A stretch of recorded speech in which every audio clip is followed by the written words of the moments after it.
Bos, dalam krisis macam gini pun kita still in the tournament. Kita klub sekarang ni ada isu-isu dan dugaan-dugaan, dan lepas tu ada 3 pula pemain yang kena ban. Saya tak suka rasa panik tanpa berasas. Tahun lepas kalau kita perasan kita kalah 2 kali je. Final Piala FA ni lagi 1 piala. So jangan tekan panic button kerana kita ada 3 game. Buat masa ni kita dah ada 3 pemain memang sedia datang. Kerana bagi saya itu adalah satu position yang critical. Mid transfer window buka Januari, dan mid transfer window kita akan beli 3 lagi pemain. Kita ada bajet. He is very, orang kata, unlucky.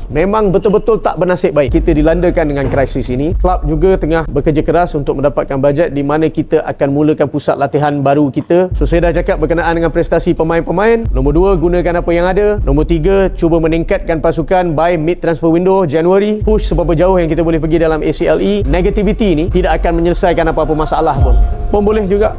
Inilah satu-satunya klub yang sangat unik, yang kerap ada sesi berjumpa dengan penyokong, peminat untuk berkongsi pengembangan-pengembangan berkenaan dengan perjalanan klub, prestasi dan macam-macam. Menang pun ada sesi penyokong awak ni semua. Jadi yang pertama sekali berkenaan dengan game semalam, saya masih dalam 12 tahun saya dalam industri bola sepak, saya tak pernah nampak benda yang macam itu berlaku. Bagi saya itu adalah benda yang memang sangat unik, dan saya berharap benda ni tak akan berlaku lagi. Bola sepak ni macam hidup juga. Orang kata kalau kita ada storm, dia bagilah benda tu lepas dulu. Nanti insya-Allah akan ada hari yang lebih baik. So, macam biasa, yang pertama saya ingin sampaikan kepada awak semua yang kita klub sekarang ni bukan nak kata dilandakan krisis, tetapi ada isu-isu dan dugaan-dugaan daripada awal tahun hingga ke hari ini. Semalam saya ajak players semua datang berjumpa dengan saya, duduk pasal players termasuk dengan jurulatih-jurulatih sangat, orang kata, down, sangat kecewa, sedih kerana berasa begitu tidak bernasib baik. Mengapa saya panggil dia orang berjumpa dengan saya? Kerana tujuan saya adalah untuk memberi semangat, naikkan semangat mereka, because apabila mana-mana ahli keluarga kita ataupun dalam organisasi kita berasa sangat kecewa ataupun down, ia adalah tanggungjawab saya untuk memberi support pada mereka. Bukan lagi kita pijak dia, lagi kita memperkecilkan dia, lagi kita hinakan dia. Kerana kita kena tengok juga pada orang kata pengorbanan yang mereka lakukan demi klub kita. Tetapi semalam lepas tu saya ada berbual, saya berduduk dengan Nacho Insa, dan dia ada cakap sesuatu kepada saya yang tarik perhatian saya. Dia cakap, bos, dalam krisis macam gini pun kita still in the tournament. First dia cakap is the crisis of injuries. Romel Morales injured. Dan kita ada Arif Aiman injured. Sangat kita rasa tanpa dia. El Kece, offensive midfielder kita, injured. So ada beberapa key players injured. Dan lepas tu ada 3 pula pemain yang kena ban. John, Figu, termasuk dengan Hector. So kita ada banyak pemain yang ada yang kena ban, ada yang injury. Apa yang kita buat adalah kita terpaksa pakai apa saja yang kita ada. Dan coach juga perlu buat satu penilaian dalam sesi latihan, mana yang berhak yang bermain. So buat masa ni, saya tak suka rasa panik tanpa berasas. Saya juga sekian lama, selama 12 tahun, kalau anda perasan, saya tak suka ikut trend. Dan saya juga tak suka tengok anak Johor ikut trend. Kenapa tak dengar? Ikut trend ni bermaksud apabila ramai pihak, kita kena ada keyakinan diri, setiap individu yang ada di sini. Kerana apabila ramai sangat pihak ada satu pendapat ataupun opinion, tak semestinya awak kena ikut.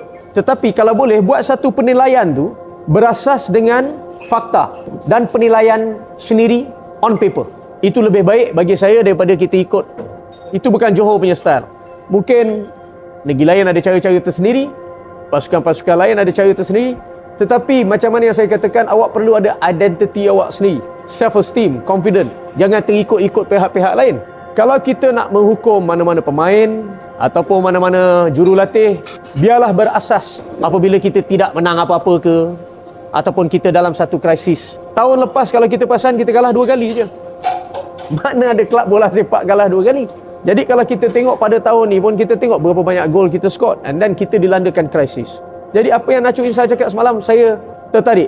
Kerana dia cakap dalam krisis pun kita 6 dalam Asian Champions League, final dalam FA Cup, top of the league dengan gol yang tertinggi, 1 Charity Shield, dan insya-Allah mudah-mudahan kalau dapat Allah kurniakan keputusan yang baik, final Piala FA ni, lagi satu piala. So jangan tekan panic button kerana kita ada 3 game. Sabah, KL Kelantan, lepas tu ada break. And then Champions League mula February. Saya berharap dengan kes yang ada dalam KAS, mungkin pemain-pemain ni dapat bermain semula. Dia dapat main, tak dapat main pun saya tetap akan cuba memperkuatkan pasukan. Buat masa ni kita dah ada 3 pemain, memang sedia datang. Saya tak nak gantikan dengan siapa-siapa, mungkin 1 atau 2, tetapi saya nak tambah. So memang kita ada attacking midfielder seorang, oleh kerana saya takut katakan macam AKC injured. Pasal kalau kita tengok midfielder kita semua very defensive. Afiq Fazail defensive midfielder, Nacho Insa defensive midfielder, dan juga kalau kita tengok Nacho Mendes, dia macam Afiq Fazail, dia defensive midfielder dan box to box midfielder. So they are not attacking midfielders. Saya suka benda balance. Saya suka 3 di tengah. Saya suka ada 1 defensive midfielder, 1 box to box midfielder dan 1 attacking midfielder, which is creativity. Samu Castillejo tak boleh kerana dia injured. Heberty 37 tahun. Dan AKC injured. Jadi saya beli lagi seorang kepada position yang sama. Kerana bagi saya itu adalah satu position yang kritikal, kunci dalam bola sepak di tengah, merancang. Dan saya letak 1 defensive midfielder. Pasal saya cakap Nacho Insa ni dah 38-39 tahun. Kalau dia injured, siapa nak duduk kat situ? Kerana saya lebih suka Afiq Fazail dan Nacho Mendes sebagai box to box. So saya perlukan ada lagi seorang nombor 6 di mana position Nacho Insa. Itu pun telah diselesaikan. Dan saya cakap Arif tak ada. Now Oscar terpaksa main kanan. Dan jikalau saya perlukan more pace di sebelah kiri, Jonathan Silva punya position, saya perlukan lagi seorang pemain di situ. Dan di mana dia boleh juga bermain striker. Pasal kalau kita tengok Arif, saya selalu letak dia right midfielder, 3-5-2 right midfielder bila main local competition. Dan saya akan letak dia di pair dengan striker as a second striker apabila kita main Asian Champions League. Kerana we try to play behind the defender pasal dia ada pace. So kita cari pemain dengan profil yang sama. Mid transfer window buka Januari. Dan mid transfer window kita akan beli 3 lagi pemain. Alhamdulillah, kita ada bajet. Saya akan keluarkan 1 atau 2 ketika ini, selepas itu. So ini yang sedang berlaku. Dan isu pasal orang cakap berkenaan dengan Hairo. Kalau kita tengok track record dia sebelum dia datang di sini, dia skor banyak gol dalam competition, bukan Champions League, Conference League kalau bawah. Lebih kurang macam gitulah, macam ACL 2 lah. And kalau kita tengok di sini pun bukan dia tak skor langsung, dia dah skor 14 gol. Jadi kalau kita nak mengecam sepenuhnya ke, tak masuk akal juga. Pada saya, pada pendapat saya, he is very, orang kata, unlucky. Memang betul-betul tak bernasib baik. But saya juga tak boleh ketepikan kerja keras yang dia dah lakukan. Contoh, dalam stats tersebut kita tengok berapa kali dia run to the space, ataupun collect, ataupun try to hold a defender, di mana memberi ruang kepada kita punya wingers to make a play. Jadi this adalah fakta-fakta penilaian yang patut kita harus buat sebelum kita menilai seseorang player.